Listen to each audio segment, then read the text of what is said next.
Abramos nossas Bíblias no livro de Mateus, capítulo 7, versos 21, 22 e 23.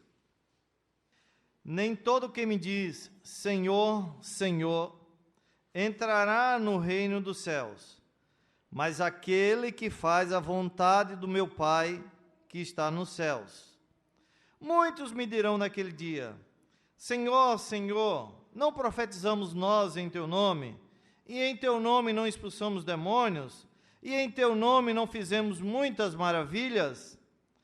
E então lhes direi abertamente, nunca vos conheci, apartai-vos de mim, vós que praticais a iniquidade. A nossa mensagem nesta noite tem como título, Como posso obter a segurança da salvação? Muitas vezes nós, reformados, somos criticados em nossa doutrina pela afirmação de que uma vez salvo, salvo para sempre. Ah, se é assim, então vamos pecar.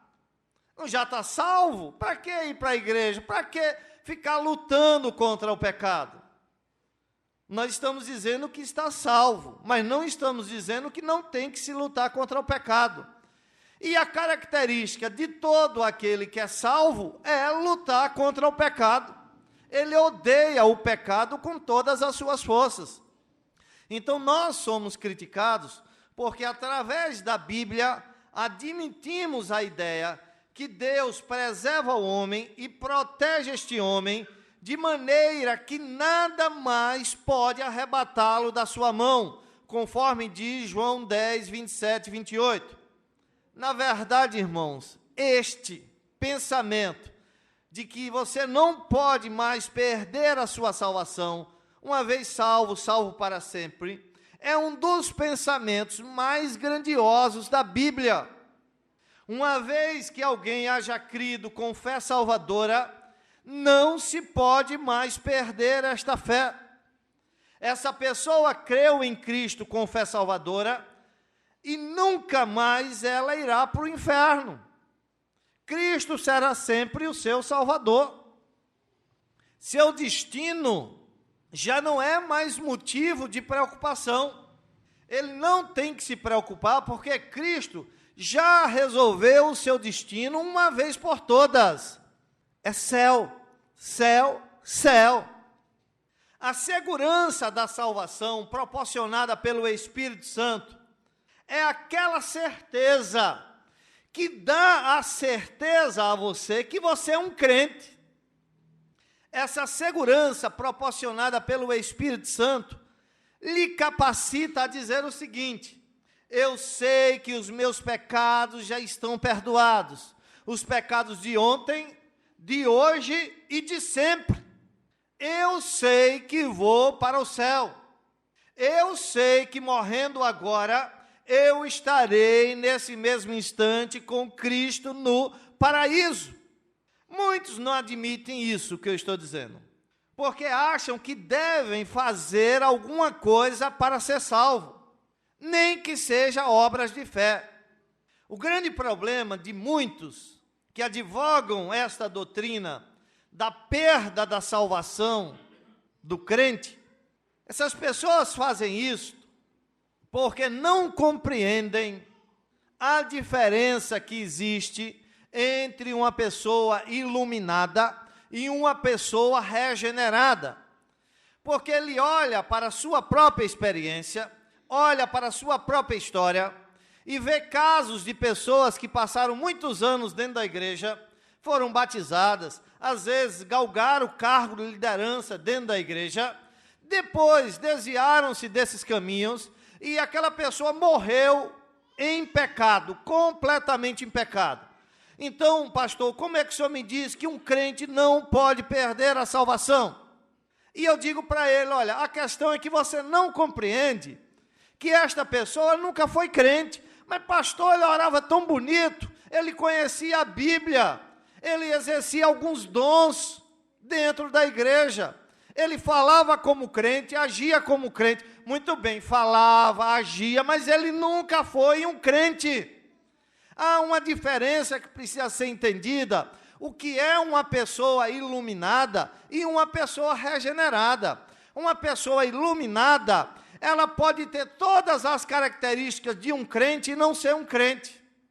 Pode falar como crente, pensar como crente, agir como crente, mas não é crente. Tem só pele de ovelha, mas na verdade é lobo. O iluminado não perde salvação.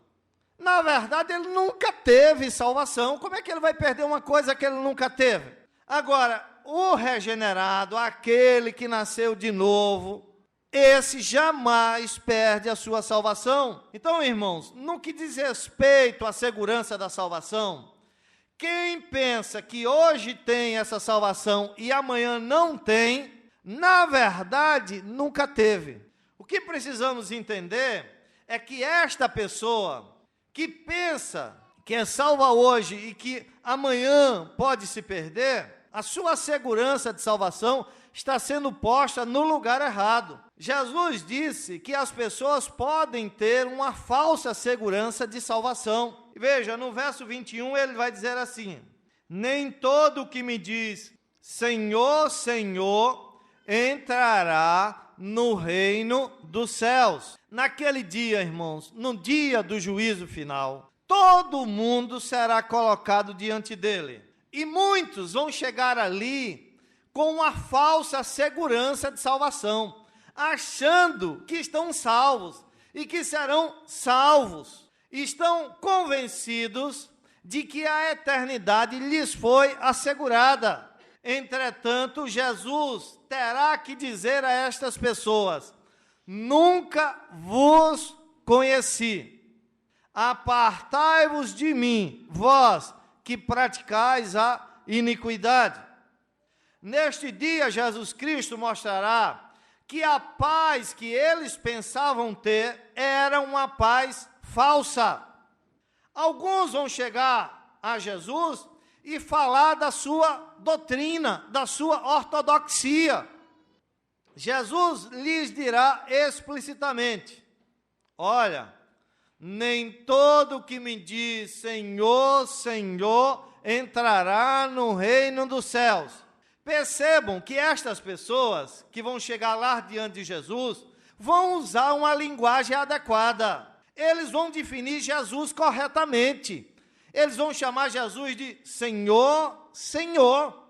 Veja que eles têm a doutrina certa. Vai dizer Senhor, Senhor. Eles possuem a doutrina correta e mesmo assim irão para o inferno. E por que isso, irmãos? Porque a base de sustentação da salvação deles é uma base falsa. E percebam uma coisa: eles não só possuem uma doutrina correta, mas eles também tiveram obras maravilhosas. Mas Jesus vai mostrar a essas pessoas que não é suficiente ter feito grandes obras, ter feito coisas extraordinárias. Cristo diz que não dá para eles basearem a sua segurança de salvação nos seus dons e em seus sucessos. Alguns irão dizer que expulsaram demônios, que falaram línguas, que curaram enfermos, que fizeram grandes milagres. Eles fizeram tudo isso. Porém, isso não é suficiente para assegurar a essas pessoas a entrada no reino dos céus. Vejam, eles fizeram tudo isso. Tiveram a doutrina certa, tiveram experiências fantásticas, obras poderosas, e mesmo assim irão para o inferno. Mas Jesus ainda acrescenta no texto, dizendo que outras pessoas virão e dirão: Senhor, mas nós também profetizamos em teu nome. Deus usa os ímpios. Deus usou um ímpio, está aqui claro, chamado Ciro. Então, olha, Deus usa o ímpio, Deus usa qualquer um, mas porque Deus vai usar o ímpio para falar, não quer dizer que esta pessoa está apta a entrar no reino dos céus. Na verdade, o que o texto de Mateus 7, 21, 23 está dizendo, é que eu posso ser doutor em doutrina, e ainda assim ir para o inferno. O que ele está dizendo aqui, o texto, é que eu posso ser um grande profeta, isto é, um grande pregador de Deus, e ainda assim ir para o inferno, porque é esta categoria de pessoas que vai estar também lá naquele dia. Haverá grandes pregadores em eterna perdição. E essas pessoas não são todas falsos profetas, no sentido de pregar doutrinas falsas. Não, são pastores que nem sequer tiveram necessariamente, aspas, um ministério morto aos nossos olhos. Se eu pensar que eu estou salvo por conta dos dons que Deus me deu, ou pelo sucesso que eu posso obter com esses dons, eu estou de inferno adentro. Se eu pensar que eu estou salvo simplesmente porque eu conheço a doutrina reformada, tenho a doutrina correta e digo, Senhor, Senhor, eu estou de inferno adentro. Isto não é razão para ninguém basear a sua segurança de salvação. Muitos se enganam com menos coisa do que isso.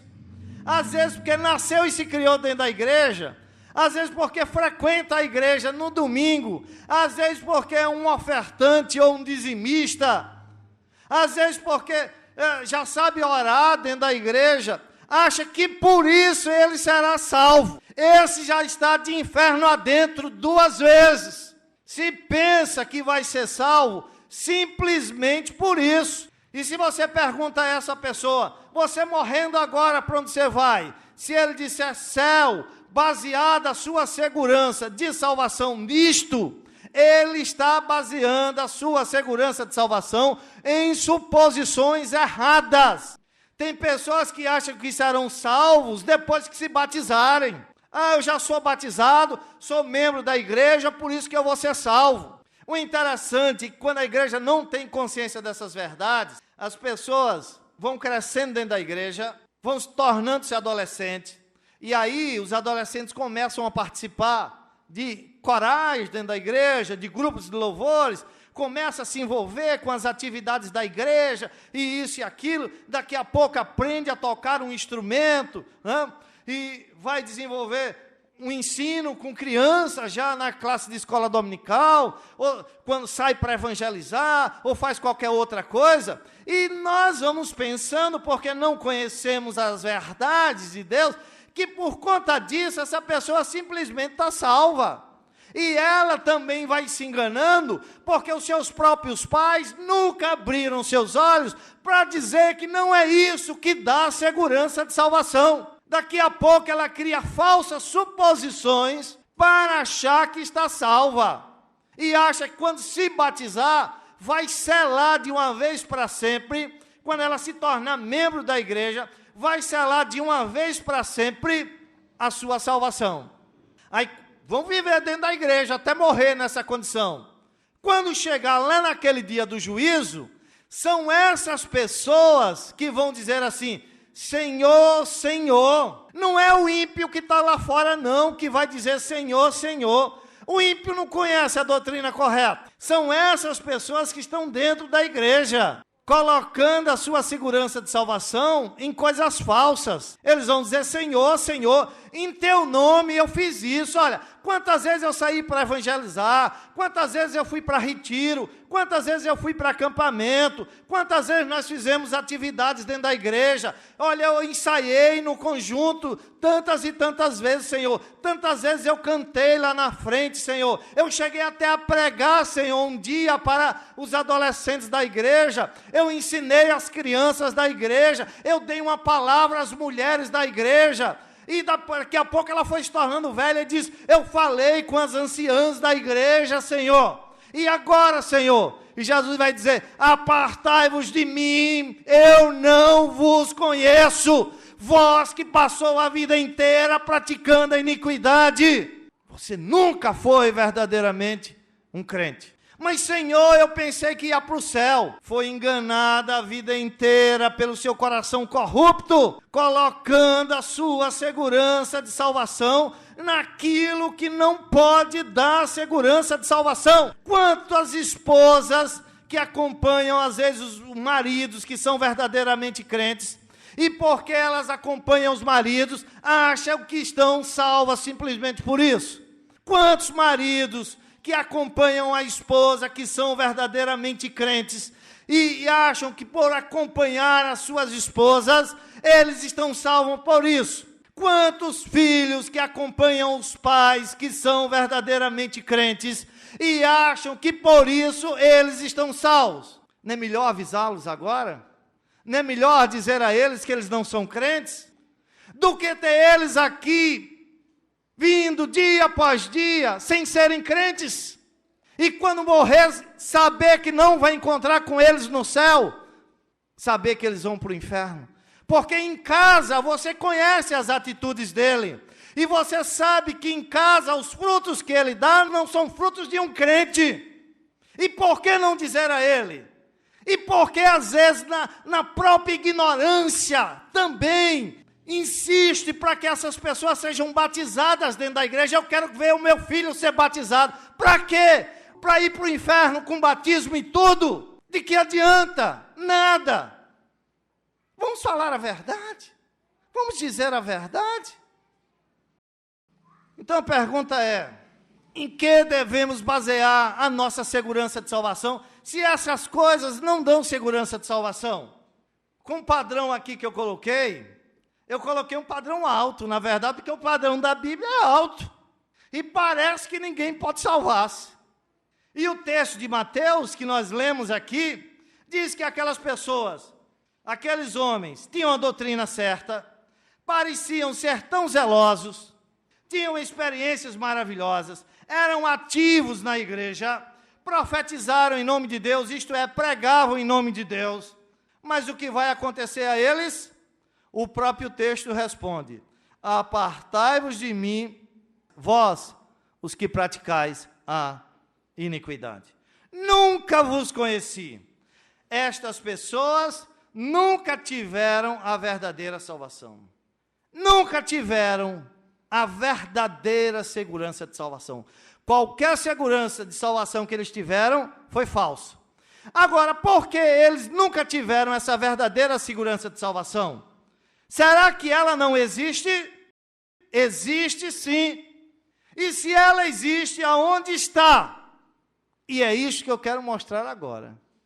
Em 2 pontos. Aonde está esta verdadeira segurança da salvação? Como é que eu posso obter esta verdadeira segurança de salvação?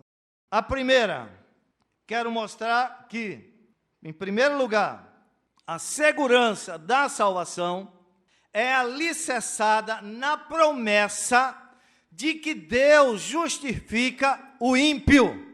A segurança da salvação é alicerçada na promessa de que Deus justifica o ímpio. Romanos 4:5, abra aí esse texto. Diz assim: mas ao que não trabalha, porém crê naquele que justifica o ímpio, a sua fé lhe é atribuída como justiça. João 3,16 diz: todo aquele que nele crê tem a vida eterna.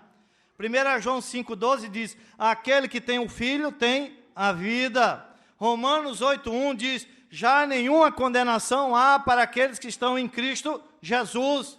João 4,14 diz: a água que eu lhe der será nele uma fonte para a vida eterna. João 10,28 diz: eu dou-lhes a vida eterna e jamais perecerão eternamente. A pergunta é: a quem são dirigidas essas promessas de vida eterna? E a resposta é: estas promessas de vida eterna são dirigidas a pecadores. Essas promessas são feitas ao ímpio.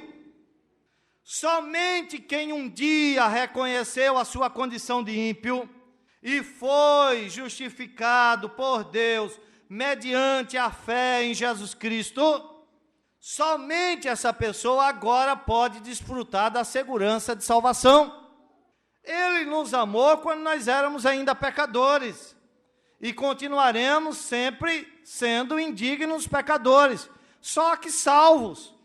Então a nossa confiança deve estar na fidelidade dele e nunca na nossa fidelidade. Nossa confiança está na obra dele feita na cruz do Calvário e nunca nas nossas obras. E é nisso que a nossa esperança de vida eterna deve estar arraigada. Preste atenção a essas palavras. Naquele que justifica o ímpio. Você está surpreso com essas palavras? É para ficar surpreso mesmo. Porque Deus salva o mais vil dos vis. Ele faz justamente isto com aquele que é injusto. Ele perdoa aquele que não merece nenhum favor. E é triste, irmãos, porque muitas pessoas vivem enganadas, pensando que a salvação é para o homem bom. Eles pensam que a graça de Deus é para o homem puro, para o homem santo, para aquela pessoa que está livre do pecado.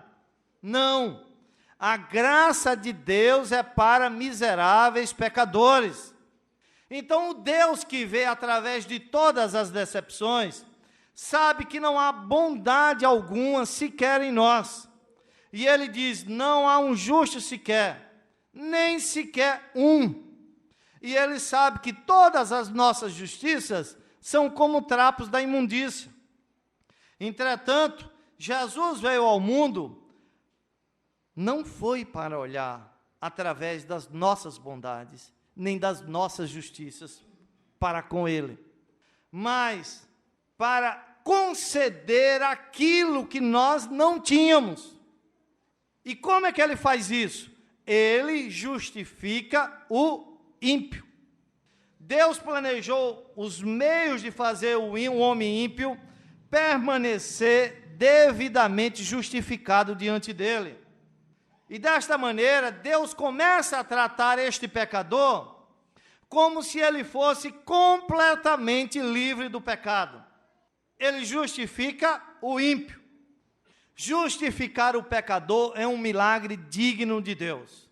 Por isso que Romanos 8,33 diz assim, quem tentará acusação contra os escolhidos de Deus? É Deus quem os justifica. Como justificar aqueles que viviam em franca rebelião contra Deus? Justificar aqueles que praticavam o mal com ambas as mãos? Justificar aqueles que estavam sempre indo de mal a pior? Aqueles que sempre voltavam ao pecado, mesmo depois de o terem abandonado por algum tempo? Ninguém além de Deus pensaria em justificar para sempre aqueles que quebravam a sua santa lei, aquele que menosprezavam o glorioso evangelho do seu Filho. Ninguém, além de Deus, pensaria em justificar para sempre aqueles que recusaram as proclamações de misericórdia e que persistiram na sua iniquidade. O interessante é que muitos dos nossos parentes, dos nossos amigos, olhavam para nós e ficavam entristecidos e diziam, olha, eles são um caso sem esperança. Muitos olhavam para nós e diziam, aquele ali não tem esperança. Até alguns cristãos, algumas pessoas já eram crentes, olhavam para nós com tristeza em vez de esperança. Porém, não era assim com o nosso Deus. Ele, no esplendor da sua graça eletiva, tendo nos escolhido antes da fundação do mundo, não descansou até que nos justificou e nos preparou para sermos aceitos no amado.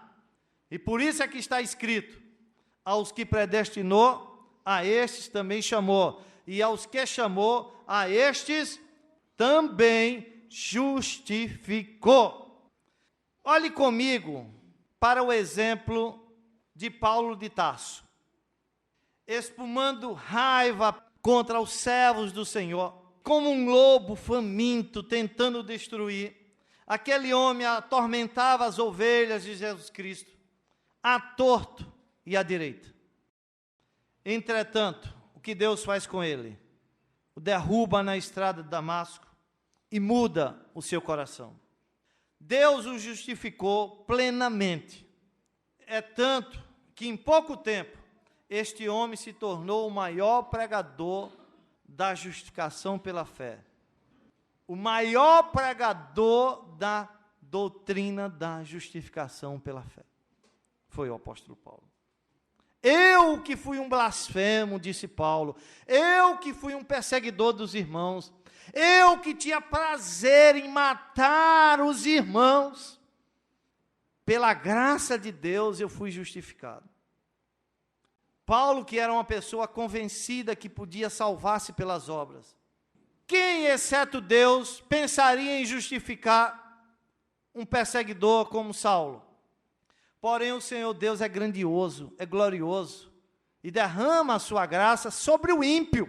Ele justificou Saulo, transformou Saulo num Paulo regenerado pelo poder do Espírito Santo. Somente Deus justifica o ímpio. E quando ele faz isso, ele faz com perfeição.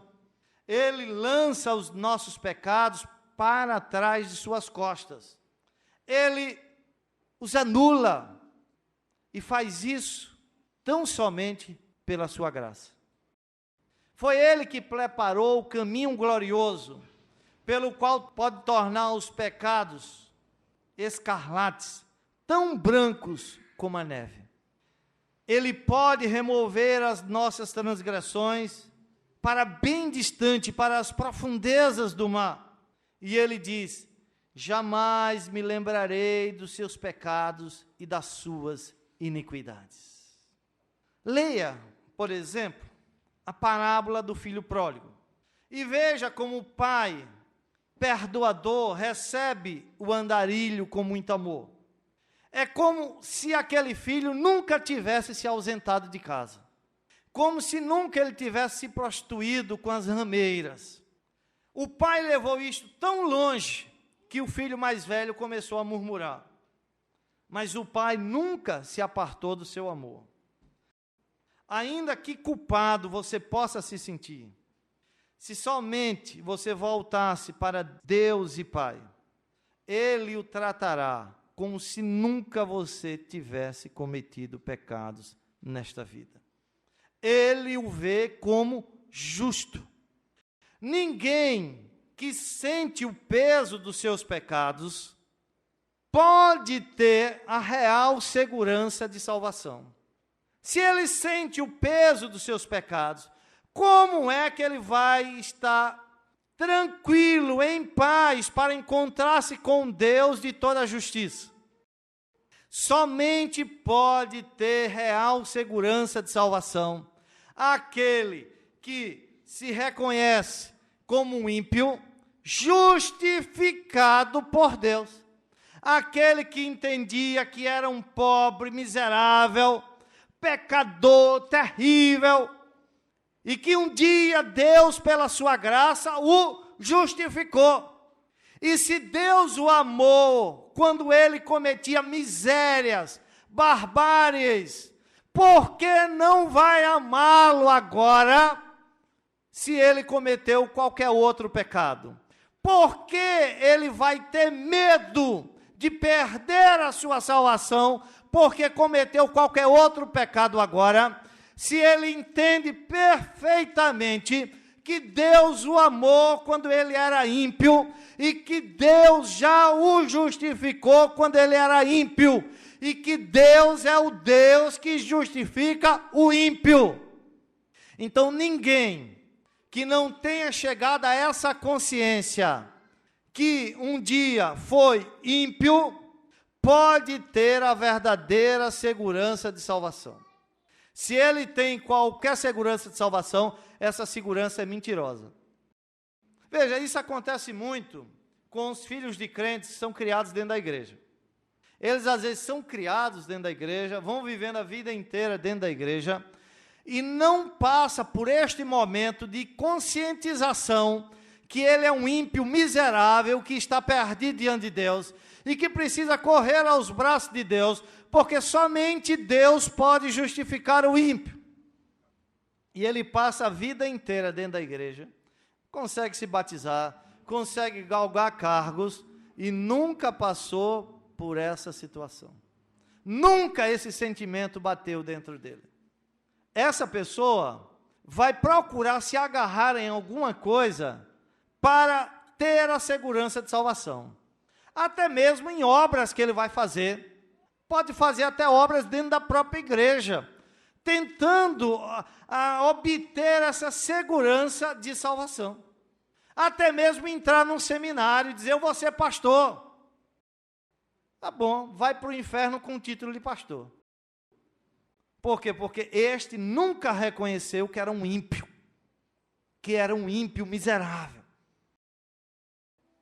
Se você não tem a certeza que os seus pecados foram perdoados, você tem a certeza que os seus pecados foram perdoados, pergunte para você mesmo, e não dê descanso à sua alma, enquanto você não puder responder positivamente.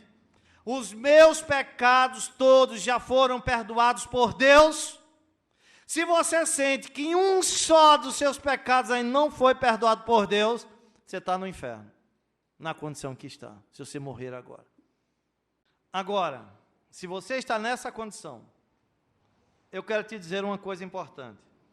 Deus pode, nesta hora, se você reconhecer que é um ímpio, e reconhecer que só Ele justifica o ímpio, Deus pode, nesta hora, pronunciar a seguinte sentença sobre você: teus pecados estão perdoados, vai-te em paz.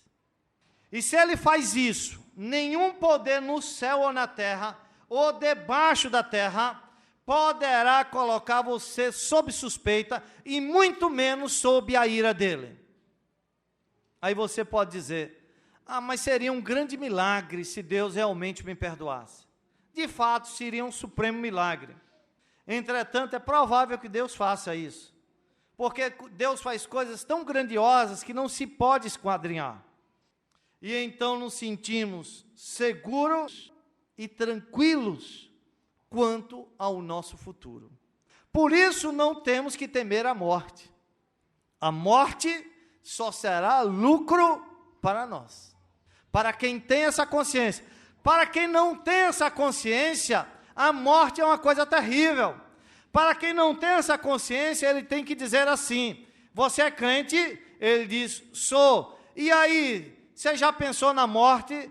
Deus me livre de pensar nela. Para quem não é, né? E que diz que é, esse tem que dizer, Deus me livre.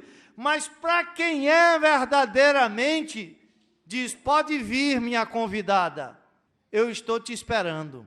Eu sei que você ia chegar, mais cedo ou mais tarde você ia chegar, mas eu estou tranquilo, eu sei para onde vou, eu tenho segurança da minha salvação. Por quê? Porque eu era um ímpio, e Deus, pela sua graça, justificou este ímpio. Somente isto é que pode dar o alicerce da salvação. Então, se eu pensar, porque eu sou um pastor, porque eu prego a doutrina reformada, porque eu faço isso, porque eu faço aquilo, vou obter a minha salvação, eu vou estar enquadrado entre aqueles lá de Mateus 7, 21, 23. Mas eu não preciso ser pastor para ser salvo, eu não preciso ter sucesso para ser salvo, eu só preciso reconhecer que sou ímpio. E reconhecer que nada, nem ninguém neste mundo pode fazer nada por mim. Somente um só pode me justificar. E quando ele me justifica, ele pergunta, quem intentará acusação contra os escolhidos de Deus? É Deus quem os justifica. Veja que coisa maravilhosa. Eu tenho que dia a dia ficar maravilhado com essa doutrina. Lutero dizia que a igreja que não reconhece a doutrina da justificação, essa não fica de pé. Aquilo que sustenta uma igreja é o real reconhecimento da doutrina da justificação. Então, olha, as pessoas estão procurando por aí 1001 coisas para ficar maravilhados. Contar experiências que aconteceu na igreja, contar isto, contar sonhos, contar mais isso, mais aquilo. Eu não preciso de nada disso. Você sabe a única coisa que eu preciso para ficar maravilhado, boquiaberto durante toda a minha vida de crente, é eu olhar para mim mesmo e ver que é um milagre aqui, ó, aqui é um milagre. Deus justificar esse ímpio. E saber que eu sou nada, nada. E saber que Deus olha para mim como se nunca eu tivesse cometido um pecado nesta vida. Deus olha para mim com os mesmos olhos do seu Filho Jesus Cristo. Qual é o filho, ou qual é o pai, que olha para um filho que é extremamente obediente e não fica intimamente se regozijando em ver aquele filho ali ser obediente? Vê que milagre! Eu não preciso de mais nada, basta eu contemplar a minha própria vida. E quando eu olho para mim e vejo aquilo que Deus fez na minha vida, jamais eu posso duvidar desta obra. Se Ele me declarou justo, quem vai intentar acusação contra mim? Quem é que vai dizer, quem é que vai ousar dizer que eu não sou justo? Quem é que vai ousar dizer que você não é justo, se Deus já declarou você justo? Então, se você duvida dessa salvação, você está duvidando do poder, da bondade e do amor de Deus. Agora, se você não se reconheceu ímpio, não se arrependeu desses pecados e pensa que vai ser salvo por qualquer outra coisa deste mundo, você está afrontando Deus diariamente. Diariamente. Então você pode andar na igreja o quanto for. Pode vir todo dia, more aqui dentro da igreja, não vai adiantar de nada. Dê tudo que você tem para a igreja, não vai adiantar de nada. Em segundo e último lugar, como eu posso obter a segurança da salvação? A segunda razão de como eu posso obter a segurança de salvação. A segurança de salvação é motivada pelo autoexame. 2 Coríntios 13, 5, abra aí, por favor. Diz assim: examinai-vos a vós mesmos, se permaneceis na fé. Provai-vos a vós mesmos. Ou não sabeis quanto a vós mesmos, que Jesus Cristo está em vós, se não é que já estáis reprovados? As pessoas são muito impacientes com isto. Elas olham para as suas vidas e pensam que tem que acontecer alguma coisa extraordinária que seja sentida, para daí elas poderem dizer que tem segurança de salvação. É por isso que elas estão querendo essas experiências, para dizerem que Deus está com elas. O que importa, irmãos, não são as experiências sentidas, nem as supostas manifestações favoráveis do Senhor, para dizermos que estamos salvos. Eu acho que eu sou um crente porque Deus me abençoou, Deus me deu uma casa, Deus me deu isso, eu senti um arrepio no meu corpo, pegando dos pés à cabeça, e eu acho que por isso eu sou crente, que por isso eu vou ser salvo. Não, irmãos. Sabe o que é que importa? O que importa é se eu lhe obedeço. Nem todo aquele que me diz, Senhor, Senhor, entrará no reino dos céus. Mas quem é que entra no reino dos céus?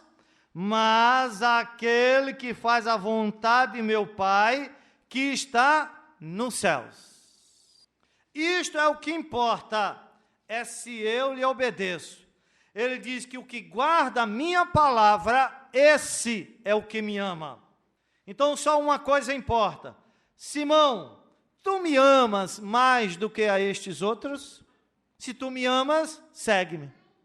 Eu não posso fugir da realidade que eu tenho que constantemente me examinar. Eu tenho que constantemente perguntar a mim mesmo: eu tenho amado Deus de todo o coração? Pergunta para você mesmo: você tem amado Deus de todo o coração? Tem vivido uma vida de santidade? Pergunta para você mesmo, pergunta assim: Senhor, eu tenho vivido uma vida de santidade? Pergunta assim: Senhor, eu tenho priorizado a Ti e as Tuas coisas? Pergunta assim para você mesmo: eu tenho chorado e me entristecido quando o Espírito Santo tem testificado no meu coração os meus erros? Pergunta para você: eu tenho anelo de ser igual ao meu Salvador? Eu desejo ser como Jesus Cristo é? Pergunte se você deseja ser participante do sofrimento do Senhor Jesus Cristo. Senhor, eu desejo sofrer como Tu sofrestes. Será que você pode dizer que carrega no seu corpo as marcas de Cristo? Pergunte assim: Senhor, eu tenho carregado a minha cruz com gratidão no coração, porque assim o Senhor quis. Pergunte assim: Senhor, eu tenho uma viva esperança de encontrar-me contigo. Pergunte para você mesmo. Pergunte: eu tenho como amiga a morte, aquela que vai me entregar a domicílio nos braços de Deus? Ou você teme a morte? Olha, se você respondeu sim a essas perguntas, se você tem amado a Deus de todo o coração, se você tem vivido uma vida de santidade, se você tem priorizado Deus e as coisas de Deus, se você tem chorado e se entristecido quando o Espírito Santo mostra os seus erros, se você deseja ser igual ao seu Salvador, se você deseja ser participante do seu sofrimento, se você pode dizer que carrega no seu corpo as marcas de Cristo, se você pode dizer que tem carregado a cruz que Deus colocou na sua vida com grande gratidão, se você pode dizer que tem viva esperança de encontrar-se com Cristo, se você pode dizer que tem a morte como sua companheira, se você respondeu sim a estas perguntas, isso mostrará que o seu autoexame é um motivo motivador para você ter mais e mais absoluta certeza da vida eterna. Mas se você respondeu não a estas perguntas, se você fez esse autoexame e respondeu não a estas perguntas, é triste, irmãos, porque a sua segurança de salvação é falsa. É falsa. É falsa a segurança de salvação. Você vai estar entre aqueles que naquele dia vai dizer: Senhor, Senhor, Senhor. E eu estou lhe alertando agora. Talvez nunca, desde que o mundo começou, existiu um montante tão grande de meros professos religiosos como nos dias de hoje. Pessoas que dizem ser crentes, mas só da boca para fora. Dolorosamente, grande parte das congregações aqui nesta terra consistem de pessoas não convertidas, que não sabem nada da verdadeira religião, que não confessam a Cristo na sua vida diária, que não priorizam Deus nas suas vidas, que não amam a Deus com todas as suas forças, alma e entendimento. Pessoas que nunca se examinam para saber se realmente estão na fé. Estão reprovadas há muito tempo e estão achando que são crentes. É triste, mas a vida de muitas pessoas religiosas nesta época nada mais é do que um contínuo aperitivo espiritual. Eles estão sempre buscando, de forma mórbida, estão sempre buscando um mais novo estímulo, mas nunca se satisfazem. Interessante que para essas pessoas, toda a pregação parece ser a mesma. Elas parecem que são incapazes de ver diferenças nas pregações. Foi alguém com o nome de pastor, está lá, pronto, está um pregador. Que diferença tem para ele de um padre Marcelo ou de qualquer outra coisa? Ele não sabe fazer a diferença entre pregação e pregação. Porque elas não estão preocupadas com o autoexame. As pessoas, vejam, têm uma compreensão errada e dizem, eu vou ficar numa igreja em que eu me sinto bem. Não, não é, você não deve ficar numa igreja que você se sinta bem. Você deve ficar numa igreja aonde pregue a verdadeira palavra, aonde tem a verdadeira palavra. Quer você se sinta bem ou não, porque a palavra talvez não vai nem deixar você se sentir bem. A palavra vai lhe incomodar o tempo inteiro, vai mostrar todos os seus pecados, todas aquelas coisas ocultas que estão na sua vida, e vai atrapalhar todos os seus interesses egoístas, todos os seus desejos. Ela não vai amaciar, ela não vai acalentar o seu ego. Não, ela vai ferir o seu ego. E você, de imediato, não vai se sentir bem. Mas as pessoas não estão mais preocupadas com isso. Ela quer uma igreja que se sinta bem, uma igreja agradável para ela. Uma igreja em que ela se sinta prazerosa em estar ali. Por quê? Porque tem divertimento para os filhos, tem o lazer para o adolescente, eles estão muito preocupados em fazer festas para os jovens. Olha, eu estou preocupado com minha família e minhas crianças que estão crescendo fora da igreja. Não é melhor eu mudar de igreja e ir para lá, para cá? Porque ali, pelo menos, há muitos jovens, tem muitos trabalhos para os jovens, isso e aquilo. Muito bem. Nessas circunstâncias, o seu jovem, o seu adolescente, vai ser até batizado. Mas vai para o inferno com um monte dos outros, todos batizados. Porque não se preocupam com a verdadeira palavra. Conquanto que eles escutem aquilo que é mais brilhante, conquanto que os seus ouvidos tenham sido agradados, conquanto que estejam no meio de uma grande multidão. Olha, eu vou lá para aquela igreja porque está todo mundo indo, está uma grande multidão. Conquanto que eles estejam ali no meio da grande multidão, eles se sentem muito felizes por isso. E tem uma vaga esperança que por isso, na vida futura, Deus lhes considerará o gozo do céu. Vão viver aqui trilhando o caminho do inferno, andando nos prazeres da carne e do mundo, e pensam que no final vão para o céu. Não se examinam, é puro engano. Estão enganadas, sequer se perguntam, qual é o lugar que Deus ocupa em minha vida? Qual é o lugar que as coisas de Deus ocupam na minha vida? Qual é o lugar que a glória de Deus ocupa na minha vida? Não, eles não se preocupam com isso. Eles negligenciam todas essas coisas. Do início ao fim do ano, eles estão absolvidos somente em seus interesses. Absolvidos somente com seus negócios, com seus prazeres, com o seu dinheiro, com o seu lazer, com a sua família, com a política, e aí vai. Na verdade, esses assuntos de morte, de julgamento, de eternidade, de céu, de inferno, de mundo vindouro, nunca são olhados com serenidade, com sinceridade por essas pessoas.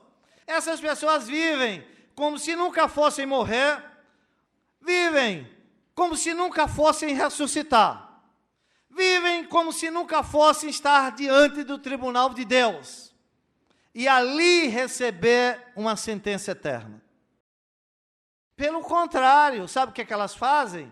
Comem, bebem, dormem, ganham dinheiro, gastam dinheiro, como se o inferno fosse uma ficção e não uma realidade. Chegam até a dizer, o inferno é aqui mesmo nessa terra. O inferno é a família que eu tenho. O inferno é o patrão que eu tenho. O inferno é os filhos que eu tenho. Não, você não sabe nem de longe o que é o inferno. Vive um estilo de vida animalesco. Um estilo de vida mais insensato e mais irracional do que este não pode ser concebido. Apesar de tudo isto, essas pessoas não ponderam sobre as veredas do inferno. Elas simplesmente nunca pensam em Deus. Até pensam. Deixa eu corrigir, até penso, quando estão assustadas por uma doença, ou quando tem morte na sua família, ou quando tem acontecido um acidente com alguém conhecido. Elas pensam em Deus, pensam sim, pensam por alguns instantes, mas prosseguem seus caminhos frios, impenetráveis, como se nunca houvesse um pensamento melhor do que este mundo. É difícil imaginar uma vida mais indigna numa criatura imortal do que é a vida que eu acabei aqui de descrever. Isso não é vida para ser vivida. Isto é um estilo de vida animalesco. Reduz o nível do homem formado à imagem de Deus ao nível de um animal, de uma fera. Infelizmente, esta é a literal e verdadeira vida daqueles que estão dentro da igreja se dizendo crentes. Infelizmente, para tristeza, estes dias após dias estão na igreja e sequer têm a certeza para onde vão depois da sua morte. Meu irmão, olha, você devia chorar agora aí no banco. Se você pergunta para você mesmo e diz assim, se eu morrer agora, para onde eu vou? Se você, após tanto tempo já andando na igreja, não tem a certeza absoluta que vai para o céu pela razão correta, você devia chorar agora e descobrir que todo esse tempo que você passou aqui foi perdido. Você pode ter sido batizado, você pode ter sido presbítero, você pode ter sido o que for. O interessante é que as pessoas hoje, principalmente essas pessoas que não têm essa segurança de salvação, elas pensam sobre tudo que existe debaixo do sol, exceto sobre uma coisa, a salvação das suas almas. Quantas noites você já passou sem dormir, pensando na salvação da sua alma? Mas veja, já perdeu quantas noites porque não tem o dinheiro para amanhã comprar o remédio? Já passou quantas noites com medo de adoecer e ficar paralítico numa cama? Já passou quantas noites sem dormir porque com medo de perder o emprego? O marido perdeu o emprego, isso e aquilo. Já passou quantas noites sem dormir com medo de não ter a comida no dia de amanhã? A passar a noite com medo de dormir, com medo dos filhos, que pode vir cair nas drogas, que pode vir fazer isso, que pode vir fazer aquilo. Se preocupa com tudo. Agora eu pergunto, quantas noites você já passou sem dormir, preocupado com a salvação da sua alma? Se autoexaminando, será que verdadeiramente eu sou um crente? Será que com o estilo de vida que eu tenho vivido, eu morrendo agora, eu vou para o céu? Veja como é o coração. Como o coração às vezes é capaz de levar uma vida inteira enganando uma pessoa. E a pessoa vem, continua andando na igreja, dia após dia, dia após dia, dia após dia, e não faz o autoexame. Eles não consideram os seus caminhos, não consideram o seu fim, não consideram que fazem mal. Sabe qual é a grande preocupação hoje dessas pessoas? Se estabelecer nesta terra. A grande febre é ser próspero, é ser rico, é ser bem-sucedido no curso da sua vida. E nada produz mais satisfação nestas vidas do que o sucesso intelectual, do que o sucesso financeiro, do que o sucesso político, do que o sucesso econômico. E propositadamente, essas pessoas se esquecem que, apesar da possibilidade deles ir a desfrutar todos esses sucessos, o intelectual, o político, econômico, social, eles esquecem que eles não podem viver para sempre, que eles morrerão e que surgirão diante do tribunal de Deus e que eles serão julgados. Então eles se esquecem disso. Como será o fim dessas pessoas? Você deveria passar um dia não, era um ano, 2, 10, 20, 30 sem dormir, pensando nessa verdade, até que você tivesse a certeza absoluta dada pelo Espírito Santo, que você morrendo agora, você vai para o céu. Porque isso é a coisa que importa o homem ganhar o mundo inteiro e perder a sua alma. Que importa você desfrutar tudo aqui nesta vida e ir para o inferno quando morrer? Que importa a saúde, se quando morrer vai para o inferno? Que importa todos os cursos deste mundo, se quando morrer vai para o inferno? Que importa ser um homem próspero nos seus negócios, se quando morrer vai para o inferno? Se você não sabe agora para onde vai, você imagine naquele dia a sua surpresa. Você vai descobrir tarde, muito tarde, que durante toda a sua vida andou para a igreja, trilhando o caminho do inferno. Tarde, muito tarde. Talvez nas trevas exteriores, você venha descobrir que toda a sua vida nesta terra, nunca aqui você fez algo de concreto em favor da sua alma. Próximo à sua morte, quem sabe você vai ouvir aquela voz lhe dizendo: louco, louco, esta noite te pedirão a tua alma. Nunca se acharam ímpios, reconhecendo a necessidade de serem justificados por Deus através da imputação da justiça de Cristo. Em suas vidas, nunca existiu uma real separação do serviço do mundo e do pecado. Nunca existiu um negar-se a si mesmo. Nunca existiu um tomar a sua cruz e seguir a Cristo. O seu cristianismo nunca apresentou nenhum feito positivo. Suas vidas, sabe como foram gastas aqui nessa terra? Sabe como são gastas a vida dessas pessoas aqui na terra? Eles gastam as suas vidas fazendo a parte do filho a quem o pai disse: filho, vai trabalhar hoje na vinha. E ele então respondeu: sim, Senhor. Mas não foi. É assim que essas pessoas gastam as suas vidas aqui nessa terra. Na verdade, eles estão tentando satisfazer as suas fracas consciências com o mero formalismo da religião. E essas pessoas, por não estarem vivendo uma vida que agrade a Deus, eles passam seus dias num esforço constante, consciente, às vezes secreto, tentando fazer alguma coisa para se sentir seguro da salvação, mas eles não se sentem realizados. Eles sabem que existe alguma coisa errada na vida deles, apesar de não saberem o quê, mas eles sabem que existe alguma coisa. Daí a razão que eu preciso exortá-los a fazer esse exame, esta autoanálise. Se você ama a vida, não se satisfaça com a religião de casca. Lembre-se das palavras do Senhor Jesus aos judeus: este povo honra-me com seus lábios, porém o seu coração está longe de mim. É necessário algo mais do que simplesmente vir à igreja. É necessário algo mais do que receber a Santa Ceia, do que ser batizado. Examinai-vos a vós mesmos, se permaneceis na fé. Provai-vos a vós mesmos. Prove a você mesmo. Ou não sabeis quanto a vós mesmos que Jesus Cristo está em vós?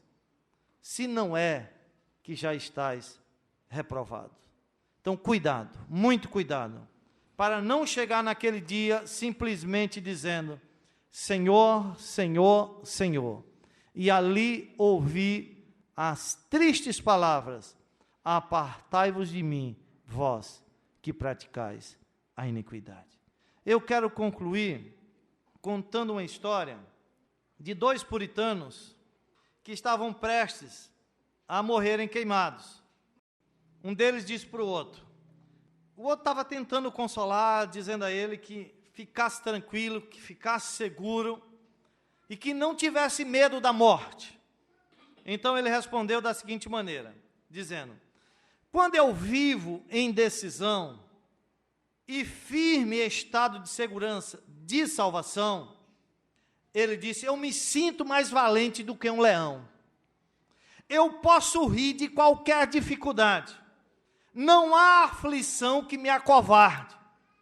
Porém, quando a minha segurança de salvação desvanece, ele disse, eu sou de um espírito tão medroso que poderia esconder-me em um buraco de um rato. Assim é qualquer um, irmãos.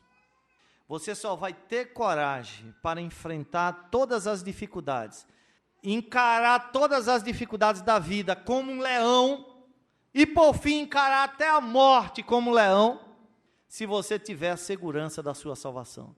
Se você não tiver segurança de salvação, você vai ser covarde, pronto a ter medo de qualquer coisa e esconder-se num buraco de um rato. Que Deus nos abençoe. Amém.